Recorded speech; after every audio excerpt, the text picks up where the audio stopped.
মুসলমানের বাচ্চা বল বেটা, এখন দাঁড়ায় বল বেটা, আর্জেন্টিনার খেলোয়াড় তোর প্রিয় হলো কেমনে? বেঈমান, কোন কাফের বেঈমান, কোন খ্রিস্টানের বাচ্চা, কোন ইহুদি, তুই মুসলমানের ঘরে জন্ম নিয়া তোর রক্তে মুসলমান মার রক্ত, তুই কেমনে ওই বেঈমানের মতো সাজবি? এই বেহায়া বল, বেহায়া তোদের যাদের চুলের কুম, বল বেটা এখন দাঁড়া, ওই বেঈমান তোর পছন্দ হলো কেন?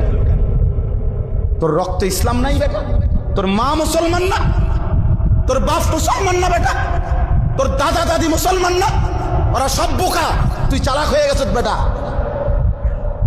তুমি পণ্ডিত হয়ে গেছ। কোন বেঈমানের অংশগ্রহণ করলাম? কেন সাজলা বেঈমানের মতো?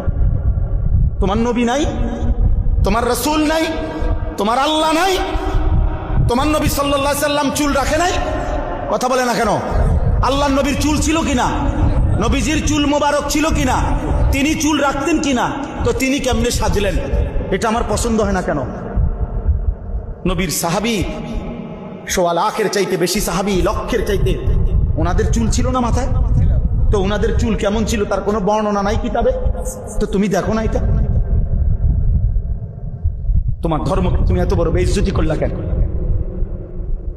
তোমার রাসূলকে তুমি এত বড় বেইজ্জতি করলা কেন? এটা কোনো ইনসাফ হইতে পারে?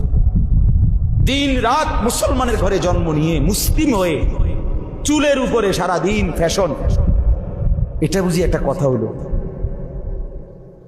আমার ভাই বল, এটা বুঝি একটা কথা হলো?